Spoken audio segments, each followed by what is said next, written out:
Okay, good evening, student. Again, समस्त question ମୋ voice clear ଅଛି, everything is okay. Okay, thank you. ବେଶୀ ସମୟ ନେବେନି, 15 ରୁ 10 minute maximum to maximum 20 minute ଭିତରେ ଡିସ୍କସନ୍ ରହିବ।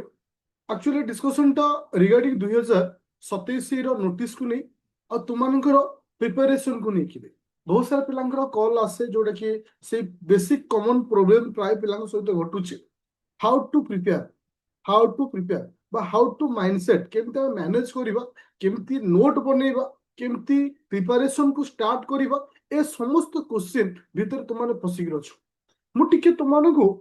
ଆଜିର କ୍ଲାସରେ ସେଇ ବିଷୟରେ ବତେଇବି। ଗୋଟେ ପିଲାକୁ ବର୍ତ୍ତମାନ ସ୍ମାର୍ଟ ୱେରେ କେମିତି ନୋଟ୍ ବନେଇବାର ଅଛି, ପ୍ରିପାରେସନ କରିବାର ଅଛି, ସୋ ଦ୍ୟାଟ୍ ଏକା ଥରକରେ ଏ ବର୍ଷ ସେ ପ୍ରି କ୍ଲିୟର କରିବା ସହିତ ମେନ୍ କ୍ଲିୟର କରି ଫାଇନାଲ ଯେମିତି ସ୍କୋର କରିପାରିବ। ଓକେ, बस क्लास को स्टार्ट करिया पूर्व गोटे क्वेश्चन, एक क्वेश्चन तुम माइंड रे अछि हो कि ना, जे केमती हमें नोट बनेइबु, केमती हमें प्रिपरेशन करिवु, केमती मैनेज करिवु हो कि ना। कारण मैक्सिमम पिला मते कॉल आसी तो सेति पई मु ए क्लास को रखी छी।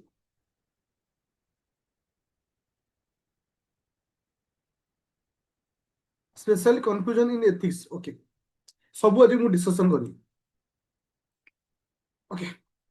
तो समस्त को ए जो सिलेबस फाइल ला शो होची,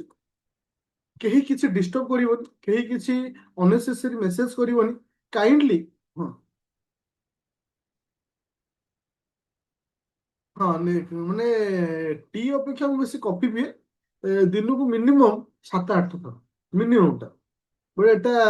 ମାନେ ଇଭିନିଂ ରେ ଏଟା ଥାର୍ଡ ଟାଇମ୍ ପଡୁଛି।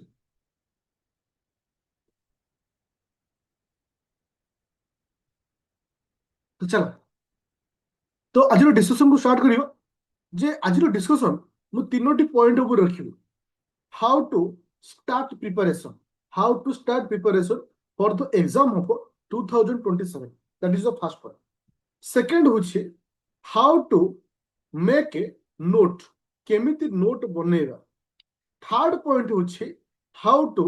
मैनेज टाइम, समय को केमिति मैनेज करबा। ए तीनोटी जिंस रे ब्लैक माने 70% black, 30% milk add his. Okay, तो हाउ टू मैनेज टाइम, ए तीनोटी जिंस ऊपर मु डिस्कशन करू। तो प्रथम क्वेश्चन जो तुमମାନଙ୍କର ଅଛି जे 2027 ପାଇଁ ଆମେ କେମିତି ପ୍ରିପାରେସନ ଆରମ୍ଭ କରିବା। तो ମୁଁ ତୁମକୁ ଗୋଟେ ଜିନିଷ କହିବି, ପ୍ରିପାରେସନ ର ଦିଟା ରାସ୍ତା ଅଛି। गोटे हूँ प्रिलिम रास्ता, गोटे हूँ मेन रास्ता। एक्चुअली प्रिलिम प्रिपरेशन अल्प बहुत समस्त माइंड अच्छी, कहीं प्रिलिम हूँ टू द पॉइंट वाला, हमको पूरा पॉइंट बी पॉइंट मन रखियार अच्छी। प्रायतः प्रिलिम रे मु जो नोट तुमको देवी सेटा डायरेक्ट तुम प्रिंट काढ़ी पढ़ी पार। तो मोर जो डिस्कशन होची एक्चुअली मेन पाई मु डिस्कशन करूँ, मेन पॉइंट ऑफ व्यू रे मु तो मान सहित डिस्कशन करी जे केमिति आमे मेन रो प्रिपरेशन रखिबा केमिति। देखो, तुमे जो प्रिपरेशन रखुछ जी जेबेठू आरंभ कर, समस्तकर एंड डेट नवेम्बर 1 तारिख हवा दरकार।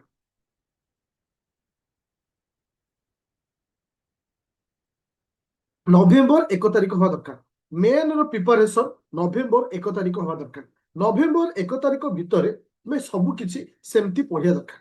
देखो, ମୁଁ ତୁମକୁ ବର୍ତ୍ତମାନ ଟିକେ ସିଲାବସ୍ ଆଡକୁ ନଉଛି, ଟିକେ ପେସେନ୍ସ ରହିବ, ଟିକେ ଟାଇମ୍ ଦବ। କିନ୍ତୁ ଆଜିର କ୍ଲାସରେ ସମସ୍ତ କନଫ୍ୟୁଜନ ମୁଁ ତୁମମାନଙ୍କୁ ଦୂର କରିଦେବି। ଦେଖ, ଯେତେବେଳେ ଗୋଟେ ପିଲା ପ୍ରିପାରେସନ ଷ୍ଟାର୍ଟ କରିବ, ମନ ଭିତରେ କ୍ୱେଶ୍ଚିନ୍ ଆସୁଛି ନା, ମୁଁ କୋଉଠୁ ପଢିବି। ଯେତେବେଳେ ଆମେ ପ୍ରଭୁ ଜଗନ୍ନାଥଙ୍କୁ ଦେଖିବା ପାଇଁ ଚାହିଁଥାଉ, 22 ପାହାଚ ଷ୍ଟେପ ବାଇ ଷ୍ଟେପ ଆମେ ଯାଇଥାଉ। ସେମିତି ଓପିଏସସି ର ପ୍ରିପାରେସନ 22 ପାହାଚର ପ୍ରିପାରେସନ। ଆମେ ପ୍ରଥମେ ଆଗ ଗୋଟେ ପାହାଚ ଚଢିବା, ତାପରେ ଆଉ ଗୋଟେ ପାହାଚ ଚଢିବା, ତାପରେ ଆଉ ଗୋଟେ ପାହାଚ ଚଢିବା। ଏମିତି ଏକ ସମୟ ଆସିବା ଆମେ ଯେତେବେଳେ ପ୍ରଭୁଙ୍କୁ ଦେଖିବା, ମାନେ ଆଜ ଏ ଓଏସ୍ ଅଫିସର ହେଇକି ଆମେ ଯିବା, ତାର ତ 22ଟା ଷ୍ଟେପ ଦେଇ ଆମକୁ ଯିବାକୁ ପଡିବ। ତୁମେ କଣ କରିବ, ଯେତେବେଳେ ପ୍ରିପାରେସନ କୁ ଆରମ୍ଭ କରିବ, ଆମ କତିରେ 4ଟି ଜିନିଷ ରହୁଛି, GS 1, 2, 3, 4। 4 ନମ୍ବରଟା ହଉଛି ଏଥିକ୍ସ। ତାକୁ ଟିକେ ସାଇଡ କରିବ। ଆଗ 1 ରୁ ହଉ, 2 ରୁ ହଉ କିମ୍ବା 3 ହଉ, କୌଣସି ଗୋଟେ ଟପିକ କୁ ଚୁଜ କରିବ ଯେ ସାର୍ ମୁଁ 3 ରୁ ଆରମ୍ଭ କରିବାକୁ ଚାହୁଁଛି। ଆଗ ଫାର୍ଷ୍ଟ ଷ୍ଟେପ ତୁମେ ଡିସାଇଡ କରିବ କୋଉଠୁ ଆରମ୍ଭ କରିବ। ସାର୍ ମୁଁ 3 ରୁ ଆରମ୍ଭ କରିବାକୁ ଚାହୁଁଛି। ତ ସିଧା କଣ କରିବ ନା, तुम्हें जो सिलेबस तुम मान पाखे अच्छे सिलेबस को ओपन कर जे 3 रे अच्छी कौन फास्ट माइंड क्लियर है 3 रे technology economic development biodiversity environment security disaster management एते सारा टॉपिक अच्छे तो एबे माइंड रे आसीबो जे आंको भितरु मु काहा को पढी आंको भितरु काहा को पढी तो आंको भितरु गोटे टॉपिक को चूज कर सी होची के से ना economic development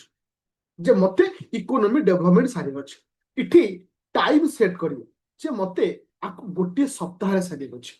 time is very important जे हमें टाइम को डिटेक्ट न करिवा टाइम को यदि मैनेज न करिवा तो जेते चाहिले प्रिपरेशन करियोनी गोल सेट करियो जे इकोनॉमी डेवलपमेंट मते 1 वीक भितर सारी अछि पूरा समस्त जिंस ताले केमती पढिबा पूरा सिलेबस रे जहा लिखा अछि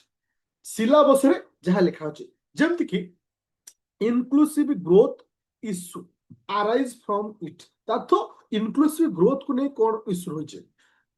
तुमरो गवर्नमेंट बजेट रहिला बट ओडिसा इंडिया रो लैंड रिफॉर्म इंडिया ओडिसा तुमे कौन करिवो प्रत्येक line by line by line by theory को प्रिपरेशन करिवो फास्ट इंपोर्टेंट दबो थ्योरी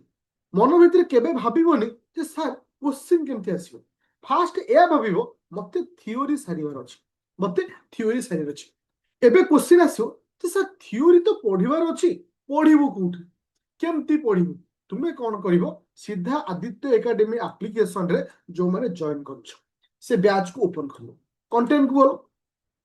कंटेंट को गला परे मेन फाइल को बोलो मेन फाइल रे सीधा GS3 ओपन करिवो तुमे देखिवो सार कौन पढ़ै छथि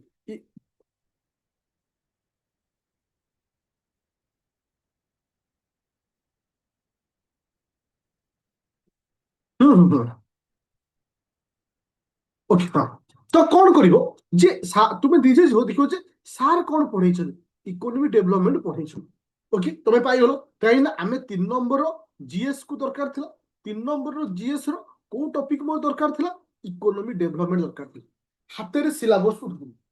गोटे हाते कौन करिवो सिलेबस को धरि आ सिलेबस रे सबले गोटे टिक मारुथो जे GS3 रे टिक माइबो जे मते GS3 पढिबार अछि GS3 रो को टॉपिक ना इकोनॉमी डेवलपमेंट आगो सिलेबस रे टिक मारियो आ सिलेबस बिना प्रिपरेशन केबे भी स्टार्ट करियोनी फास्ट कथा मन लिखियो आगो टिक माइलो तो पढिबा तार जो को टॉपिक ता पढिबा तुमे कोन करिवो ए फाइल को ओपन करो सार कोन पढी छथि इनक्लूसिव ग्रोथ पढी छथि तुमरो इंडस्ट्री इन ओडिसा पढाई छै लैंड रिफॉर्म ऑफ ओडिसा पढाई छै effect of liberation of economy पढाई छै जो जो जिंस मु तमान को पढाई छै तुमे कोन करिवो प्रत्येक दिन धर छोट छोट टॉपिक अछि तुमे चाहिले गोटे दिन रे 2टा किबा 3टा टॉपिक पढी परिबो तुमे कोन करिवो आगो कोन करिवो ए जो पीडीएफ टा अछि आइदर प्रिंट काढी पारो किबा पीडीएफ को डाउनलोड करि पारो आगो ए क्लास को नेकरी भलसे देखिवो तापर नोट ता तुमको तळको दिया अछि तो एमती चेष्टा करिवो बहुत शीघ्र सारिया तो एटा सरिगला ताहले आमे एठी केमती सारले ना GS3 रो इकोनॉमी डेवलपमेंट रो जेति के दरकार जिंस अछि मु इतरे किछि किछि क्लास को स्किप करछि काहे कि ना लास्ट ईयर रे जो क्वेश्चन सब आसीछि तो ए वर्ष आसीबार चांस था तो सेति पई मु से टॉपिक को नोट बनेबो मु इठी तुमको गोटे नोट देई छे बट तुमे इठी गोटे स्पेसिफिक नोट बनेबो नोट बनेले प्रॉफिट कोन तुमे कांसेप्ट आहुरी भल से सिखिलो कांसेप्ट आहुरी बहुत जोरे ब्रॉड हे गला तो तुमे कोन करिवो सीधा फाइल को ओपन करो दरकर इनक्लूसिव ग्रोथ रो हमको पढ़ी भेल अछि फाइल टा को एमटी ओपन करिवो फाइल ओपन हे जो इनक्लूसिव ग्रोथ इशू तो प्रत्येक नोट रे ओडिया रे भी अछि इंग्लिश रे अछि किछि लेबलिंग करिछि बा किछि डायग्राम करिछि तुमे सेही फॉर्मेट को यूज करिवो ओडिया पिला ओडिया रे नोट करिवो इंग्लिश पिला इंग्लिश रे नोट करिवो तार अर्थ आमे कोन कले ना ए टॉपिक रो थ्योरी सरी गला एबे क्वेश्चन आसीबो जे सर क्वेश्चन केमिति आसुछि क्वेश्चन केमिति आसुछि तले आमे कोन करिवो बैक करिवो देखिवो गोटे लेखा कि 200 लॉन्ग क्वेश्चन 200 लॉन्ग क्वेश्चन को जीवो GS3 को ओपन करिवो से सेक्शन टा खोजो इकोनॉमी डेवलपमेंट रो कोन दिया छै देखो जेति कि जिंस मु तमान को पढै छै ଯେମିତି କି ଲ୍ୟାଣ୍ଡ ରିଫର୍ମ ଇନ୍ ଓଡ଼ିଶା। ଓଡ଼ିଶାର ଲ୍ୟାଣ୍ଡ ରିଫର୍ମ କେମିତି ହେଇଥିଲା, ଇକୋନୋମି ଆଉ ଏଇ ଯୋଉ ଇକୋନୋମିକ କ୍ୱେଶ୍ଚିନ୍ ନମ୍ବର 2 ଲେଖା ହେଇନି,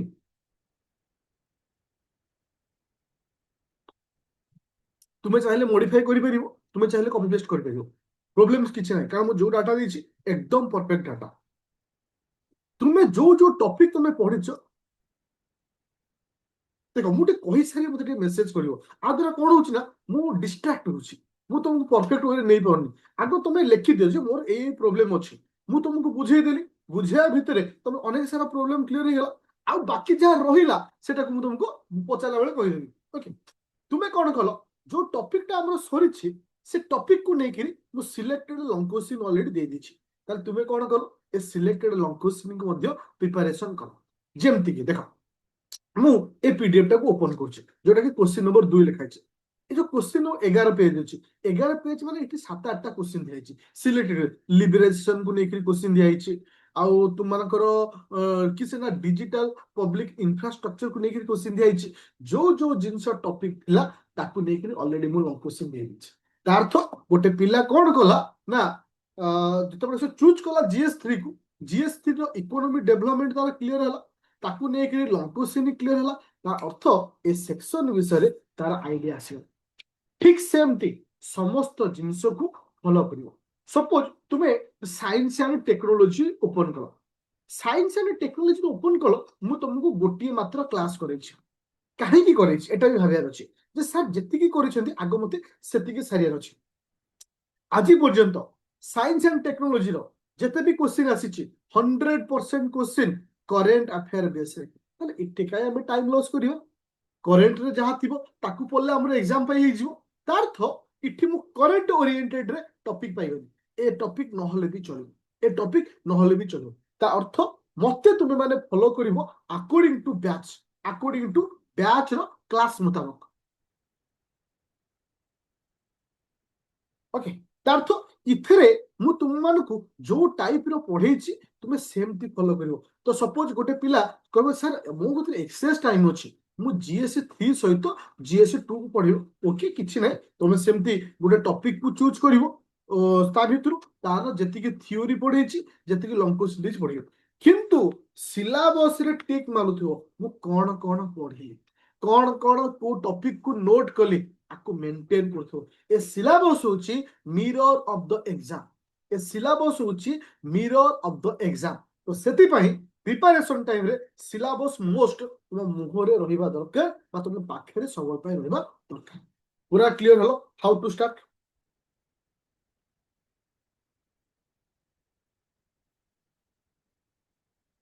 ହାଉ ଟୁ ଷ୍ଟାର୍ଟ ରେ କାହାର ପ୍ରୋବ୍ଲେମ ଅଛି, ହାଉ ଟୁ ଷ୍ଟାର୍ଟ ରେ କାହାର ପ୍ରୋବ୍ଲେମ ଅଛି, ୟେସ୍ ଅର୍ नो? କେମିତି ଆରମ୍ଭ କରିବା ପୁରା କ୍ଲିୟର ହଲ। ପ୍ରିଲିମ କଥା ମୁଣ୍ଡରୁ କେବେ ବି ଏବେ ପୁରେଇବନି। ଅପ୍ ଟୁ କୋଉ ପର୍ଯ୍ୟନ୍ତ, ଅପ୍ ଟୁ କୋଉ ପର୍ଯ୍ୟନ୍ତ, ନଭେମ୍ବର 1 ତାରିଖ ପର୍ଯ୍ୟନ୍ତ। ଏବେ ଆସିଲା ହାଉ ଟୁ ମେକ୍ ଏ ନୋଟ୍। ଦେଖ ମୁଁ କହିବି କରେଣ୍ଟ ଆଫେୟାର କୁ ଯିବି, ଏଭ୍ରିଥିଙ୍ଗ କହିବି। ମୁଁ କହିଛି ନା ମୁଁ ଯୋଉ ଟପିକ ଉପରେ ଅଛି ସେ ଟପିକ ଉପରେ କ୍ୱେଶ୍ଚିନ୍ କର, ମୁଁ ସବୁ କିଛି କହିବି।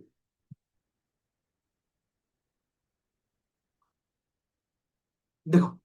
क्वेश्चन नंबर 2 ରେ ଆମର କଣ ଥିଲା, how to make a note, yes or no? How to make a note, କେମିତି ଆମେ ନୋଟ୍ ଲେଖିବା। ନୋଟ୍ ଲେଖିବାର ଦିଟା ତରିକା ଅଛି, ନୋଟ୍ ଲେଖିବାର ଦୁଇଟି ତରିକା ଅଛି।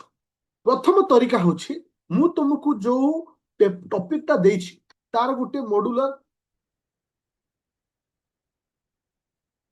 ସିଲାବସ ଦେଖେଇ ବୁଝେଇ ଦିଅନ୍ତୁ। ଏବେ ଦେଖେଇଲି ସିଲାବସ ତୁମକୁ, ଆଚ୍ଛା ଆଚ୍ଛା ସିଲାବସ ଦେଖେଇକି କହିଦଉଛୁ। ଆଚ୍ଛା ସିଲାବସ ଦେଖେଇଲି, ଧରକ ଏଇଟା ସିଲାବସ ରହିଲା। ଓକେ, ଧରକ ତୁମେ GS3 କି ଗଲ, GS2 ଗଲ, GS2 ରେ କଣ ଅଛି, ସପୋଜ ଗଭର୍ନାନ୍ସ ଅଛି। ତୁମେ ଆପ୍ଲିକେସନ କୁ ପଳେଇଲ, ଗଭର୍ନାନ୍ସ ସେକ୍ସନ ରେ ଯେତିକି ଜିନିଷ ମୁଁ ପଢେଇଛି ବାସ୍ ତାକୁ ପଢିଦେଲ, ତାଠୁ ତମର ଏଇଠି ଗଭର୍ନାନ୍ସ କ୍ଲିୟର ହେଇଗଲା। ତ ତାପରେ ଲଙ୍ଗ କୋଶ୍ଚିନ୍ ସେକ୍ସନ କୁ ଯିବ, ଚେକ୍ କରିବ ଯେ ଲଙ୍ଗ କୋଶ୍ଚିନ୍ ଦିଆ ହେଇଛି କି ନାହିଁ, ଯଦି ଦିଆ ହେଇଛି ପଢିବ, ଯଦି ନ ଦିଆ ହେଇଛି ୱେଟ୍ କରିବ, ମୁଁ ଆଉ ଦେବି ତୁମମାନଙ୍କୁ। ତ ସେଇ ଫର୍ମାଟ କୁ ୟୁଜ କରିବ। ପୁରା କ୍ଲିୟର ହଲ। ଏବେ क्वेश्चन ଆସିଲା ହାଉ to make note, how to make a note. ଯୋଉମାନେ ବ୍ୟାଚ୍ ଅଛ, ତୁମେ ଯେତେବେଳେ ତୁମର ପିଡିଏଫ କୁ ଓପନ କରିବ, पीडीएफ टा এইভଳି থিব এইভଳି থিব सपोज তোমার जो टॉपिक टी अछि इश्यू ग्रोथ एंड जोटा कि रहला इनक्लूसिव ग्रोथ कथा मु तुमको पूरा डीपली नोट टे देछि इंट्रोडक्शन रहला केमिति ग्रोथ रहउछि समस्त जिंस लिखिछि मु जेमति लिखिछि तुमे सेमति लिखियो सपोज इंट्रोडक्शन देला ता अंडर रे जहां लिखिछि स्टार दे लिखियो किंतु एठी तुमे कोन मॉडिफाई करियो वेट करो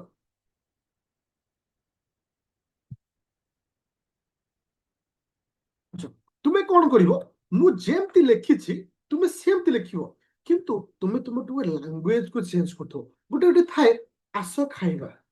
आसंतु खाइबा आस खाइबो ए जो गोटे जिंस आमे केतरा वे रे कहूचे तीनटा वे रे कहूचे ठीक से जिंस तुमे जो लाइन टा को लिखुछो चेष्टा करिवो निज भाषा रे लिखिया पई हां हां जदि न करि पारुछो जदि न करि पारुछो ताहाले जहां लिखाइ छै से लिखिबो जहाँ लिखाई से लिखित ताहले एई हिसाब रे मेंटेन करियो एठी एडिशनल आउ कोन करियो जो टॉपिक टा तमरो सिलेबस रे अछि बा जो टॉपिक टा हम पढैछि टिके गूगल रे सर्च करियो गूगल रे सर्च कले गोटे मॉड्यूलर आंसर भी पळे आसो आइदर एआई रे सर्च करि पारो चैट जीपीटी रे सर्च करि पारो गूगल जेमिनी रे सर्च करि पारो कोथि भी सर्च करि पारो किछ कॉन्सेप्चुअल मध्ये पळे आसीला गोटे सीए भी गोटे तुमको नोट दे देला तुमे देखिलो सार ते नोट देछुंती गूगल जेमिनी भी मध्ये नोट देछि टिके मिसेई देबा हाइब्रिड कर दो नोट टा हाइब्रिड नोट टा सबले बेस्ट था तो हाइब्रिड नोट आम कन्वर्ट करदे तार तो किसी एडिशनल पॉइंट मध्य आम ऐड करि पारबा बुझी पाइलो हाउ टू मेक नोट मेन पाई everyone clear yes or no yes or no yes or no okay एटी क्वेश्चन थिला विश्वजित रो जे सर एथिक्स रे हमर प्रॉब्लम होछि आमे एथिक्स को बुझिया पे कष्ट होछि मु कहि सबुठ सहज के ताए से होछि एथिक्स आ स्कोर करिया भी सहज केमती एथिक्स कमे पढी देखो एथिक्स रे दीटा सब्जेक्ट अछि गोटे थ्योरी अछि गोटे केस स्टडी अछि केस स्टडी 120 रु 130 मार्क आसे हाँ निजे नोट बने पड़ो मु जो जिनस करिछि निजे बने पड़ो ओ माइंड मैप नोट तो मु जाइनी कहबी 120 रु 130 मार्क होछि केस स्टडी आ बाकी थ्योरी होछि 120 रु 130 मार्क ताले हम केमती इंपोर्टेंस दवा केस स्टडी ऊपर सबले फोकस करियो जदि गोटे पिला 40 रु 30 टा केस स्टडी कर दो मु कहबी से आराम से 70 रु 80 मार्क पाई कारण केस स्टडी रे से कांसेप्ट क्लियर जो केमिति हमको केस स्टडी करियर अछि ऑलरेडी मो लाइव क्लास रे तुमको तीनोटी केस स्टडी करि सेछि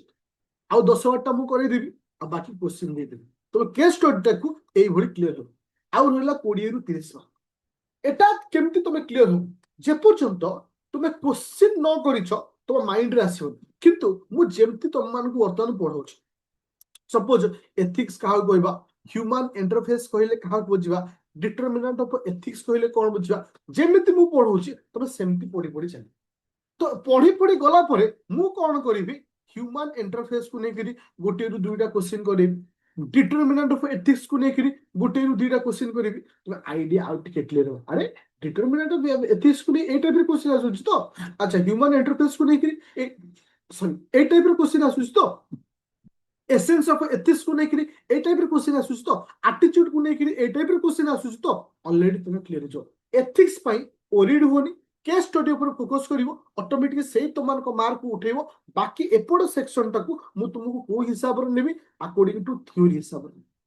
मोर कहवार कथा थिला स्टूडेंट आई होप समस्त को मन भीतर जो क्वेश्चन ता थिला जे how to make a note everyone clear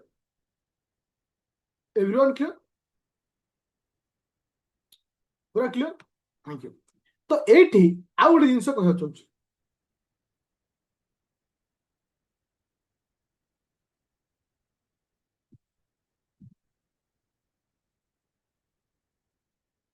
okay thank you चले एबे छिबा नेक्स्ट पर तो एठी मु तुम गोटे जिंस कहूछि जदि पारिबो भलो हम स्कोर ना जेते बळे गोटे नोट बनौछ गोटे डीपली नोट रहिला डीपली नोट रे हमर धरक 3 रु 4 पेज रो नोट रही ताकू चेष्टा करिवो गोटे माइंड मैप नोट रे कन्वर्ट करिया ओ सर माइंड मैप नोट माने कोन देखो जो जो सब की वर्ड अच्छे की हेडिंग अच्छे ताकू नेकी गोटे छोट नोट टाइप कन्वर्ट करियो बर्तमान जदि समय न होची चलियो किंतु एटा कले कौन हबो सपोज किछि दिन गला तुमको किछि रिवीजन करियार आवश्यकता अछि तबे आकु करिया दरकार नहीं आकु कर देले हिजो तो गोटे डीपली नोट सहित जदि माइंड मैप नोट पाखे थिबो तुमको सहज हबो रिवीजन करिया पे मु तुमको दिने सिखै देबी how to make a mind map note एटा सेपरेट क्लास नेबी आ से क्लास रे गोटे फुल टॉपिक को पढ़ेवा परे तार माइंड मैप नोट टा केमती हैला सेटा भी सिखिबी बट तुमको एति खाली कहूची ट्राई करो एई हिसाब रे कन्वर्ट करिया पे जदि न होची खाली मेन नोट रे चलो मु तुमको आ गोटे क्लास रे बतेई दीटा टॉपिक क्लियर जिते शॉर्ट कर परिबो किसी प्रॉब्लम नहीं माइंड मैप तो खाली तुमको बेसिक कांसेप्ट मन रखिया अछि बेसिक कांसेप्ट अच्छा मु तुमको गोटे क्वेश्चन पचारुची तुम एठी क्लियर हे जिवो माइंड मैप नोट कोन गोटे पुओटी अछि गोटे झीलटी अछि एमानक भितरे भल पाइबा भी ହେଇଛି କେତେ ବର୍ଷର 12 ବର୍ଷର ଭଲ ପାଇବା ଓକେ ଦୀର୍ଘ ଦିନର ଭଲ ପାଇବା ଦିନେ ସେ ପୁଅକୁ ପଚରା ଯାଉଛି ତୁମେ 12 ବର୍ଷ ଭଲ ପାଇଲେଣି ତୁମ ସ୍ମୃତି କଣ ଅଛି କିଛି କହିଲ ଗୋଟେ ଝିଅଟାକୁ ବି ପଚରା ଯାଉଛି ତୁମର 12 ବର୍ଷ ଭଲ ପାଇବା ଭିତରେ ଭଲ ପାଇବା ବିଷୟରେ କିଛି କୁହ ଆମେ ସେଠି କଣ କହିଥାଉ ସେଠି କଣ କୁହାଯାଏ ଜୀବନରେ ଘଟିଥିବା କିଛି ଅଭୁଲା ମୁହୂର୍ତ୍ତ ଜୀବନରେ ଘଟିଥିବା କିଛି ଦୁଃଖମୟ ମୁହୂର୍ତ୍ତ ଜୀବନରେ ସେୟାର କରିଥିବା କିଛି ଅଭୁଲା ସମୟ ଠିକ ସେଇଭଳି ଯେତେବେଳେ ଗୋଟେ ଲଙ୍ଗ କୋଶ୍ଚିନ୍ କୁ ବା ଗୋଟେ ଟପିକ କୁ ଡିପଲି ଲେଖିଥାଉ ତା ଭିତରୁ ଆମକୁ ଯଦି ସମରାଇଜ କରି ଗୋଟେ ମାଇଣ୍ଡ ମ୍ୟାପ କରିବାକୁ ପଡିଥାଏ ସେ ହଉଛି ସେଇ ଜିନିଷ କିଛି ଅଭୁଲା ପଏଣ୍ଟ କିଛି ଇମ୍ପୋର୍ଟାଣ୍ଟ ପଏଣ୍ଟ କିଛି ଇମ୍ପୋର୍ଟାଣ୍ଟ ଡାଟା କିଛି ଇମ୍ପୋର୍ଟାଣ୍ଟ କନସେପ୍ଟ ଅର୍ଥ ଇଏ ଯଦି 12 ବର୍ଷର ଭଲ ପାଇବା ହୁଏ ଇଏ ହଉଛି ତାର ସମରାଇଜ ଏବେ ବୁଝିପାରିଲ ନା ଏବେ ବି ବୁଝିପାରିଲ ବୁଝିପାରିଲ ପୁରା କ୍ଲିୟର ତ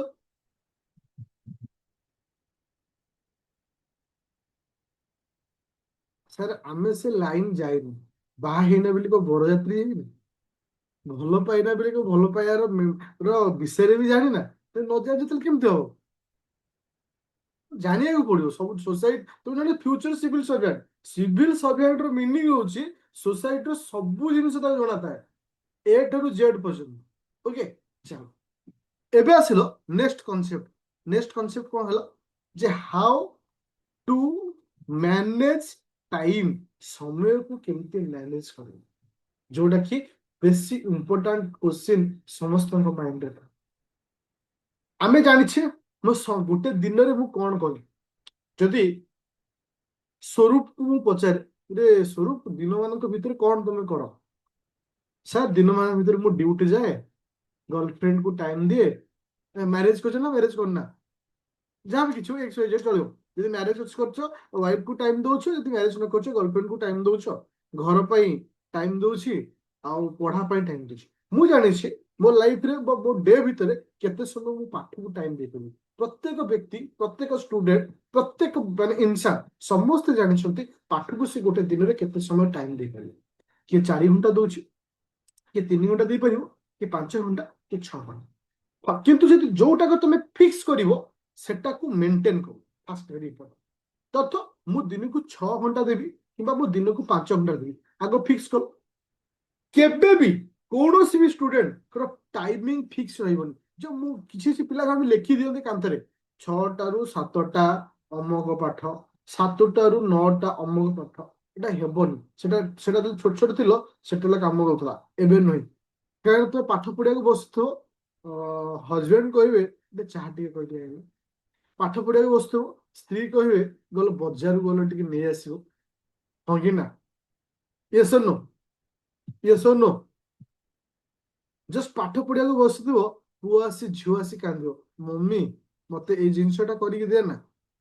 ତ ସେଥିପାଇଁ କେବେ ବି ଏମିତିକା ଟାଇମ ଡିସାଇଡ କରିବ ନାହିଁ ଫ୍ରଷ୍ଟ୍ରେସନ ହେଇଯିବ पूरा फ्रस्ट्रेशन हो ताहले केमती करिया गोटे डायरी रखियो पाखे गोटे डायरीटा पाखे रखियो आज तारीख हूँ 22 तारीख 22/8 एमती लिखिल सपोज तुम्हें देखिल आज सका 5टारू उठिच स्वामी शोई पिला भी शोई कौन कर घंटा एबे फ्री अच्छे घंटाए कल जीएस 3 को पढ़ल ये मेंशन कर 1 आवर जीएस 3 तापर समय मिललानी ठीक 12टा गोटाए अच्छी तुम फिल करुच ए 30 मिनिट गोटे टाइम अच्छी मुझे पढ़देवी सीधा गल कौन ना जीएस 2 रोटे टपिक पढ़ फिर लिख 30 मिनिट जीएस 2 शुण ठीक कह ऑप्शनल को जाइनी तापर जो देख आउ किस समय देखिल राति 10टा 11टा बेले फिल कल स्वामी शोई पड़े पिला छुआ भी शोई पड़े आउ समय भी अच्छी ए 2-3 घंटा टाइम अच्छी 2 घंटा पढ़ल कौन पढ़ल जहाँ भी पढ़ल मेनसन कर तार्थ गोटे व्यक्ति गोटे स्टूडेंट गोटे पिला गोटे दिन में से केते घंटा पढ़ुची मेंशन कल और लास्ट को शोला बेले देखियो जे आज मु 4 घंटा पढ़ी जदि न पढ़ीच ब्रैकेट लिखियो सॉरी सॉरी मीन्स आसंता काली ट्राई करी से भूल न करिया जदि करिछ ठीक दब लिखियो यस ता तो आज मो टारगेट को फुलफिल कर ता तो टारगेट रखी करी तबे पढ़िबो और केवल फिक्स रखिबो जे मते एतिटा रु एतिटा पढ़िबार अछि तो छोटो थिलो ना से समय पूरा क्लियर अच्छा एबे क्वेश्चन आसिला ऑप्शनल को नहीं एबे भी मु कहूची जदि किसी भी प्रॉब्लम होची होम साइंस नियो मुझसे ऑप्शनल सहित मु तुमको गारंटी देवी से सब स्कोर हम केमती होम साइंस एत सहज जिनटा गोटे पिला को कम समय आराम से स्कोर कर तुम्हें यह माइंड सेट कर प्रत्येक दिन ओनली 30 मिनिट होम साइंस में आराम से 500 रु 270 रु 280 पाखापाखि स्कोर कर बेसी 30 मिनिट आ गोटे जिन मोर एडवाइस समस्त को लेट नाइट स्टडी कर चेष्टा कर इयरली मॉर्निंग स्टडी कहीं ना इयरली मॉर्निंग रो गोटे पावर था अर्ली मॉर्निंग रे माइंड टा पूरा फ्रेश था no tension no anxiety no depression everything is fresh आराम से पढ़िए किंतु लेट नाइट कौन हुए होल डे रो टेंशन होल डे रो एंजाइटी होल डे रो प्रेशर होल डे रो पिला छुआ काम हजबैंड रो काम शाशु शशुर काम गर्लफ्रेंड रो सोदा ए समस्त जिन थी तो राति सारा विरक्तिया लगे पढ़िया से कनसेंट्रेशन आसबनी तापरे राति 11टा पर आम ब्रेन रे रिपेयर करबा आवश्यक आम जो पिट्यूटरी ग्लैंड रे जो हार्मोन सीक्रेट हुए आम माइंड को रिफ्रेश करने पाए तो कौन हुए ना ए टाइम रे जिते लेट नाइट रे प्रिपरेशन करिवो सेते सेते जिंस मन रुहे ना चेष्टा करिवो 11टा 11:30 भितर सोई जा पाई पर 3टा राति उठो ना थोड़ा पढ़ी की देखो राति 3 रु उठी पढ़िबार गोटे जो मजा थाए से मजा थोड़ा सहज रे पाइबो जदि गोटे पिला राति 3टा रु पढ़ा स्टार्ट करिवो 6टा पर्यंत 3 घंटा हलाटी देखिया केमती से ओएस ऑफिसर हमन ए 3 घंटा खाली से पढ़ुना केमिता कंडीशन हो से केमिता प्रेशर भीतर थाओ केमिता फैमिली भीतर थाओ राति 3 रु दिन 6टा करता मिलिबन टाइम की से जेमितिया कंडीशन होंतु कारण ए समय भीतर ना स्वामी डिस्टर्ब करिवार अछि ना स्त्री डिस्टर्ब करिवार अछि ना गर्लफ्रेंड डिस्टर्ब करिवार अछि ना हस्बैंड माने बॉयफ्रेंड डिस्टर्ब करिवार अछि ना सांग साथी डिस्टर्ब करिवार अछि ना पिला छुआ डिस्टर्ब करे केही नतांती ए समय रे मनीष निजे निजे को समय दे that is the perfect time for the preparation it is the perfect time राति 11टा रे प्रिपरेशन कले कोन होय जानछ गर्लफ्रेंड रे कॉल आसीबो कोन सोइले ना कोन करछ नाइ बा सोइनी पढुदली सेउटु धीरे धीरे कथा आरंभ हुए 11टा केतले 12टा हे जिवो जणा पडिगला जस्ट तुम्हें राति 11टा रे तुम बसिछ गोटे मोबाइल को खेंचुछ देखुछ गोटे रील्स आसीबो भल लागिल आउट के देखिया 11टा रु 12टा बाजिबो तो जानि परिबो कि मॉर्निंग रे केबे मोबाइल देखिया को इच्छा हो कारण हम माइंड टा सेटिकी फ्रेश था चेष्टा करिवो 3टा हो किंबा राति 3:30 जते बळ तुम ट्राई करो हठात के चेंज करा चाहो हबन तो ए प्रोसेस को मेंटेन करो मु आज भी कहूची आज रो डेट होची 22/8/2026 22/8/2027 को तुम तो मेन एग्जाम सर जाय थिबो तुम सेते बळे फील करिवो गोटिए वर्ष लाइफ को केमति तुम चेंज कर पूरा क्लियर और जो मानु कोई भी 27 में प्रिपेयर होछो एबे भी कंफ्यूजन अच्छो ऑप्शनल को भाई द बेस्ट ऑप्शनल होची होम साइंस ता भीतर के नहीं बस एबे क्वेश्चन आसला मोर कोन आउट आउट होछ गोटे आधा घंटा तो क्लास मु नेली सब किछि एटी कहिली आउ किछि रहउछ आउट आपर ओएस बनिबाटा सहज किंतु इट डिफिकल्ट होची तुम मानकर कंसिस्टेंसी टा ଯଦି ତୁମେ ପ୍ରପର ୱେରେ ଗୋଟିଏ ବର୍ଷ ନିଜକୁ ଇମାନଦାର ସହିତ ରଖିଲ ତାହେଲେ ତୁମେ ପାଇଛ। ପୁରା କ୍ଲିୟର? ଯୋଉମାନେ କଲ୍ କରୁଥିଲେ ସାର୍ ପ୍ରୋବ୍ଲେମ ଅଛି କେମିତି ପଢିବା କଣ କରିବା ଏଭ୍ରିଥିଙ୍ଗ ଇଜ କ୍ଲିୟର? ପୁରା କ୍ଲିୟର? ବୁଝା ପଡ଼ିଲାଣି। ଗୋଟେ ସେକେଣ୍ଡ ଧୀରେ ଧୀରେ ଆନ୍ସର ଦଉ ଶୁଣ। ଅପସନାଲ ସହିତ ଜିକୁକୁ କେମିତି ସାଇମultaneously ନେବୁ? ଗୋଟିଏ ଦିନରେ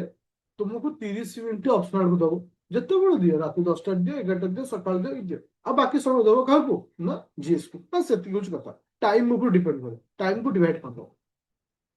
ପ୍ରିଲିମରେ ଫେଲ ହେଲେ ଡିମୋଟିଭେଟ ଲାଗୁଛି। ଦେଖ ପ୍ରିଲିମ କଥା ବର୍ତ୍ତମାନ ମାଇଣ୍ଡରୁ ହଟେଇ ଦିଅ। କଣ ଫେଲ ହେଇଛ ପାସ୍ କରିଛ ତାକୁ ବି ହଟେଇ ଦିଅ। ଗୋଟେ କନସେପ୍ଟ ନଭେମ୍ବର 1 ପର୍ଯ୍ୟନ୍ତ ମେନ୍ ସାରିବାର ଅଛି। That is the only thing. ଏବେ ଯଦି ତୁମେ ଡିମୋଟିଭେଟ ଯେତେ ବି ହବ କିଛି ଲାଭ ଅଛି କି? କିଛି ନାହିଁ। ଲସ୍ ହିଁ ଲସ୍। ସିସା କେସ୍ ଷ୍ଟଡି କୋଉଠୁ ଅପଲୋଡ ହେଉଛି? କେସ୍ ଷ୍ଟଡି ତୁମେ GS4 କୁ ଯିବ। GS4 ଭିତରେ ହିଁ ଅଛି।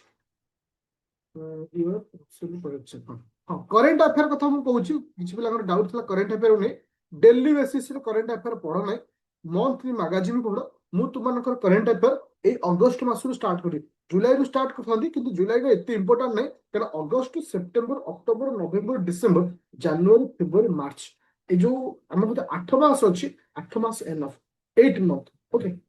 ତ ଅଗଷ୍ଟରୁ ଷ୍ଟାର୍ଟ ହେବ। ଠିକ ଅଛି।